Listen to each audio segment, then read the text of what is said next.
আসসালামু আলাইকুম। কেমন আছেন সবাই? আলহামদুলিল্লাহ আমরা কিন্তু ভালো আছি। কাছে দূরে দেশ বিদেশে যে যেখান থেকে আমার ভিডিওটি দেখছেন বা শুনছেন, আশা করি আল্লাহর রহমতে আপনারাও ভালো আছেন। তো আজকে সকালের নাস্তা থেকেই শুরু করলাম ব্লগটা।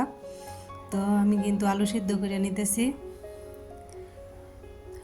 তো এই তো কিছু মরিচ আমি তেলের মধ্যে টাইলে নিতেছি। আজকে আলুর ভর্তা করব। তো যারা আমার ভিডিওটি দেখতেছেন প্লিজ একটা লাইক দিয়ে ভিডিওটি কন্টিনিউ করবেন। যারা আমার চ্যানেলে নতুন চাইলে চ্যানেলটি ভিজিট করে রাখতে পারেন, ভিজিট করে দেখতে পারেন। যদি এরকম লাইফস্টাইল ব্লগ আপনাদের কাছে ভালো লাগে, চ্যানেলটি সাবস্ক্রাইব করে আমার পাশে থেকে যেতে পারেন।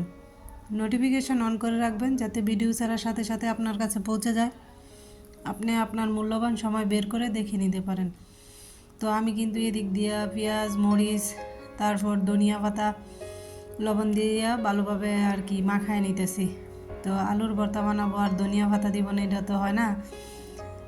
ধনিয়া পাতাটা একটু বেশি বেশি করে দিছি, এটা কিন্তু আমার কাছে খুবই ভালো লাগে। তো সাথে দিব সরিষার তেল। তো এটা কিন্তু আমার কাছে সরিষার তেল দিয়ে আলুর ভর্তা, নতুন আলুর ভর্তা খুবই ভালো লাগে। তো নতুন আলু যখন এখন বের হয়েছে তো মাঝে মধ্যে খাওয়াইব। তো এদিক দিয়ে কিন্তু আমার নাস্তা রেডি। দুয়া ওটা গরম ভাত, সেই সাথে আলুর ভর্তা, খুবই মজা।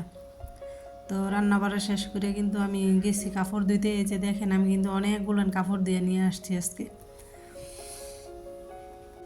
তো এই যে বল ভর্তি কাপড়, বালতি ভরা কাপড়। তো বলের মধ্যে কিন্তু এই জায়গায় আমার 3টা শাড়ি আছে আর আছে একটা দোপাট্টা। এই যে শাড়িটা এখন লাড়তেছি, এটা কিন্তু হয়েছে আমার বিয়ের শাড়ি। এই যে লাল টুকটুকে শাড়িটা পরে কিন্তু বউ সাজ্জা আমি এই বাড়িতে আসছিলাম। তো অনেক দিন যাবত আলমারিতে পড়ে রয়েছে, মনে হইতেছে কেমন জানি একটু ধুলাবালু পড়ে গেছে। তো সেজন্যই বের করে একটু ধুয়ে দিলাম আর কি, পরিষ্কার করে নিলাম। কারণ এই শাড়ির মধ্যে আমার অনেক স্মৃতি জড়ায় আছে।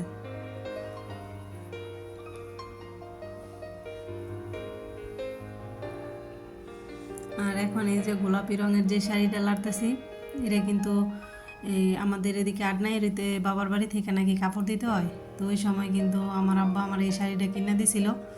তো আমার আব্বা কিন্তু আর এখন বাচ্চা নেই। আমার বিয়ের 2 বছরের সময় আমার আব্বা মারা গেছে, আমার বড় মেয়ে হওয়ার পর। তো সবাই আমার আব্বার জন্য দোয়া করবেন, আমার আব্বার যেন আল্লাহ জান্নাত নসিব করে। আর এই যে এটা হচ্ছে শাড়ির দোপাট্টাটা।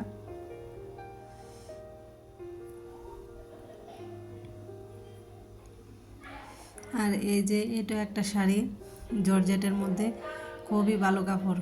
তো এই শাড়িটা দিছিল আমার ছোটো মামা। আমার ছোটো মামা কিন্তু সৌদিতেও ছিল অনেক বছর পরিবার সহই। তো আমার মামা যখনই আসতো বাগ্নিদের জন্য কিন্তু অনেক কাপড় চোপড় নিয়ে আসতো সুন্দর সুন্দর। তো এই শাড়িটাও দিয়ে দিলাম। তো আমার ছোটো মামাও কিন্তু মারা গেছে, অনেক ভালো মানুষ ছিল। তো ওনার জন্য সব সময় মন থেকে দোয়া করি, আল্লাহ ওনারও জান্নাত নসিব করুক। তো আমি তো এই শাড়িগুলো ধুইয়া লাড়তাছি, ঠিক আছে। তো বিকেলে আবার কিন্তু শাড়িগুলো আনতে গেছিলাম। এই যে ছাদে গিয়ে দেখি আকাশের দৃশ্যটা খুবই সুন্দর, একটু ভিডিও করে নিলাম। তো এই যে শাড়িগুলোর মধ্যে কিন্তু আমার অনেক ভালো লাগা, অনেক আবেগ, বোঝেন না, অনেক কিছু কাজ করে। বা এগুলো দেখে আমার মনের মধ্যে অনেক রকম কথা আর কি আসছিল। তো মনটা একটু খারাপ হয়েছিল যে শাড়ি দেওয়ার লোকের মধ্যে 2জন লোকই নাই। তো সবাই আমার মামার জন্য আমার আব্বার জন্য দোয়া করবেন। তো ভিডিওটি আজকের মতো এই পর্যন্তই। সবাই ভালো থাকবেন, আল্লাহ হাফেজ।